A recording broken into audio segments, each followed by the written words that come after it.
நீ என்பது மழையாக, நான் என்பது வெயிலாக, மழையோடு வெயில் சேரும் அந்த வானிலை சுகமாகும். சரி என்று தெரியாமல், தவறென்று புரியாமல், எதில் வந்து சேர்ந்தேன் நான், எதிர்பார்க்கவில்லை நான். என் வசம் இரண்டடுக்கு ஆகாயம், இரண்டிலும் போகுதே என் காதல் கார்மேகம்.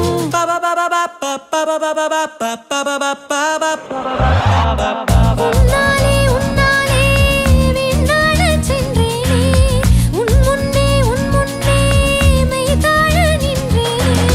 ஒரு சொட்டு கடலும் நீ, ஒரு பொட்டு வானம் நீ, ஒரு புள்ளி புயலும் நீ, பிரமித்தேன்.